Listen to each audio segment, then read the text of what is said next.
Hello students, hello guys, hello friends. First of all, good morning to everyone. नए video lecture के साथ एक बार फिर आपका स्वागत है और आज के वीडियो लेक्चर में आप सीखेंगे स्ट्रक्चरल इंग्लिश के अंतर्गत नया टॉपिक स्ट्रक्चरल इंग्लिश के अंतर्गत यूज ऑफ हैव टू। जिस तरह वर्ब टू बी का प्रयोग होता है, वर्ब टू बी के अंदर में काम करते हैं प्रेजेंट टेंस में is am are, past tense में वॉज वर, फ्यूचर टेंस में विल बी शैल बी। इसी तरह से नया स्ट्रक्चर है हैव टू। हैव टू के अंडर में काम करते हैं has to, have to present tense में, यानी कि प्रेजेंट टेंस में प्रयोग करते हैं हैज टू, हैव टू का। पास्ट टेंस में हैड टू। हैड टू जो है सभी सब्जेक्ट के साथ आता है। हैड टू में कोई उसका डिवाइडेशन नहीं है किस सब्जेक्ट के साथ क्या आना है। हाँ, प्रेजेंट टेंस में डिवाइडेशन है ही, सी, इट या किसी नाम सिंगुलर नंबर के साथ हैज टू का प्रयोग करते हैं।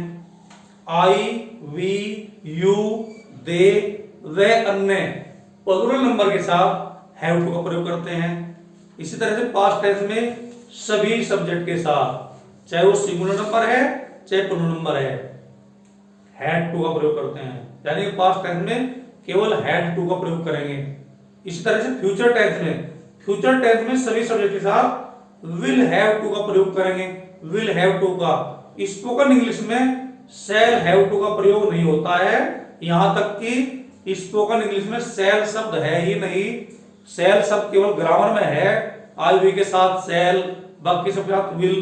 तो स्पोकन इंग्लिश में ना तो शैल है, ना शैल भी है, ना शैल है। स्पोकन इंग्लिश में शैल शब्द है ही नहीं। स्पोकन इंग्लिश में सभी सब्जेक्ट के साथ केवल will, will have to, will be, will have been इनका ही प्रयोग करते हैं। तो मेन पॉइंट पे आते हैं। I want to tell you, मैं आपको बताना चाहता हूं, यदि आपको अपनी इंग्लिश बहुत ही स्ट्रॉन्ग करनी है तो केवल 12 पार्ट ऑफ टेंस करने से काम नहीं चलेगा। वो तो केवल जनरल इंफॉर्मेशन है, वो तो सामान्य सी जानकारी है। आपको स्ट्रक्चरल इंग्लिश के सेंटेंस सीखने पड़ेंगे, आपको वोकैब पर ध्यान देना पड़ेगा, वोकैबुलरी अपनी अच्छी करनी पड़ेगी और स्ट्रक्चरल सेंटेंस सीखने पड़ेंगे। और सबसे बड़ी बात, आपको इंग्लिश बोलने का अभ्यास करना पड़ेगा। You are to make practice at home. आपको घर पर अगर कोई और भी आपके साथ बोलने वाला नहीं है तो आप शीशे के सामने खड़े हो जाइए और अपने आप से पूछिए where do you belong to? I belong to Jalalabad. How do you do? I am fine. What are you doing? I am studying. How old are you?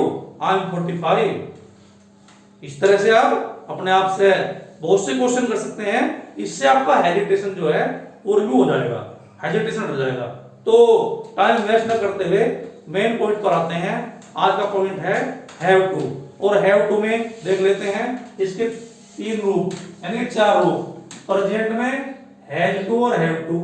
Has to का मतलब होता है पढ़ता है, यानी कि इसका प्रयोग हम कंपल्सन के लिए करते हैं। जब किसी कर्ता को कोई कार्य अपनी मर्जी से नहीं कर रहा हो, उसे मजबूरी में करना पड़ता है, तो इसके अंत में आएगा हैज टू, पढ़ता है। जिस तरह उसे स्कूल जाना पड़ता है, अपनी मर्जी से नहीं जा रहा, घर वाले भेज रहे हैं, he has to go to school. इसी तरह से हमें क्रिकेट खेलना पड़ता है, अपनी मर्जी से खेल ले, घर वालों को सिलेक्शन कराना है टीम में क्योंकि उनकी रुचि है क्रिकेट में, we have to play cricket. उसे अंग्रेजी सीखनी पड़ती है, he has to learn English, क्योंकि घर वालों ने भेजा है चल इंग्लिश ट्यूशन में जा। तो इस तरह से मजबूरी के लिए, कंपल्सन के लिए हैव टू का प्रयोग करते हैं। और हैव टू के सभी स्ट्रक्चर में आपको बता रहा हूं, has to, have to present में, हैड टू पास्ट में, और will have to future tense में प्रयोग करेंगे। तो आपको वीडियो को शुरू से आखिर देखना है, ध्यान से देखना है। चैनल को लाइक करें, सब्सक्राइब करें, वीडियो को शेयर करें, जिससे अधिक गाइज को, अधिक से अधिक स्टूडेंट को इसका लाभ मिल सके। तो मेन पॉइंट पर आते हैं, टाइम वेस्ट न करते हुए मेन पॉइंट पर आते हैं। देख लेते हैं। हैज टू पढ़ता है, ही, सी, इट नाम सिंगुलर नंबर के साथ। सिंगुलर नंबर केवल 4 ही होते हैं इंग्लिश में, ही, सी, इट या कोई नाम, ये सिंगुलर नंबर कहलाते हैं। इन्हें एक वचन कर्ता कहते हैं। इसी तरह से हैव टू पढ़ता है, आई वी यू दे, वे अन्य पूर्ण नंबर के साथ जो है हैव टू का प्रयोग करेंगे। इसी तरह से हैड टू पढ़ता था या पढ़ा, सभी के साथ पास्ट में, मैंने तुम्हें पहले बता दिया है पास्ट टेंस में केवल हैड टू का प्रयोग करते हैं। हैड टू, उसे स्कूल जाना पड़ा, he had to go to school, उन्हें यहाँ आना पड़ा, they had to come here, उसे क्रिकेट खेलना पड़ता था, ही हैड टू प्ले क्रिकेट। इसी तरह फ्यूचर प्रयोग करेंगे विल हैव टू, फ्यूचर में विल हैव टू, सभी सब्जेक्ट के साथ विल हैव टू का प्रयोग करेंगे। इस टाइम में शैल हैव टू का प्रयोग नहीं होता है।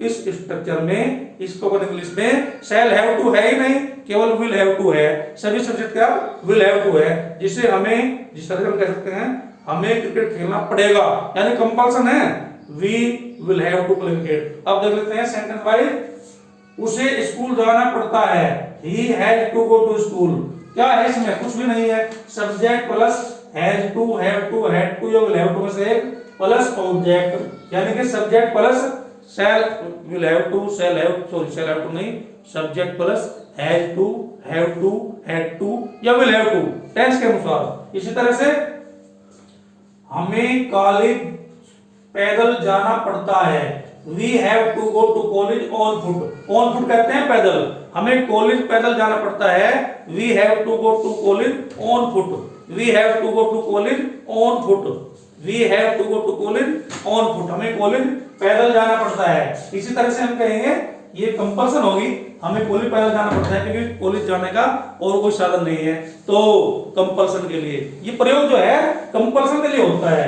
अब देखते हैं, कपिल को खाना बनाना पड़ता है, Kapil has to cook food, Kapil has to cook food, Kapil को खाना बनाना पड़ता है, तुम्हें अंग्रेजी बोलनी पड़ती है, you have to speak English, you have to speak English. तो मेरे कहने का मतलब सिंगुलर नंबर के साथ हैज टू का प्रयोग करेंगे प्रेजेंट टेंस में, प्लूरल नंबर के साथ हैव टू प्रयोग करेंगे, पास्ट टेंस में सभी के साथ केवल हैड टू का प्रयोग करेंगे, केवल हैड टू है पास्ट टेंस में। जिस तरह से उसे बाजार जाना पड़ता था, ही had to go to market, ही had to go to market, उसे बाजार जाना पड़ता था, ही had to go to market. इसी तरह से तुम्हें कानपुर जाना पड़ा, यानी कानपुर जाना पड़ा, तुम जाना नहीं चाह रहे थे, जाना पड़ा किसी कारणवश, यानी मजबूरी है, you had to go to Kanpur, you had to go to Kanpur. इसी तरह से देख लेते हैं अगला सेंटेंस। अब फ्यूचर के सेंटेंस देख लेते हैं। फ्यूचर टेंस में केवल विल हैव टू का प्रयोग करते हैं, शैल हैव टू इस टेंस में आता ही नहीं है, यानी कि स्पोकन इंग्लिश में शैल शब्द नहीं है, स्पोकन इंग्लिश में केवल विल शब्द है, विल है, विल वर्ड है। जिस तरह से आकाश को वहां जाना ही होगा, Akash will have to go there, Akash will have to go there. इस तरह से तुम्हें मेरी बात माननी पड़ेगी, you will have to obey मी। मैं आपको बात बताना चाहता हूं, आपको जो है सबसे पहले सब्जेक्ट, उसके बाद has to, have to, had to, you will have to, उसके बाद फर्स्ट फॉर्म, उसके बाद ऑब्जेक्ट, यानी कि इस स्ट्रक्चर में वर्ब की फर्स्ट फॉर्म का प्रयोग करते हैं। तो डियर स्टूडेंट, इस तरह की जानकारी के लिए हमारे स्पोकन इंग्लिश चैनल जलालाबाद को लाइक करें, सब्सक्राइब करें, बेल आइकन दबाएं, शेयर करें ताकि लेटेस्ट अपडेट आप तक पहुंचते रहे। That's all for the day, have a good day.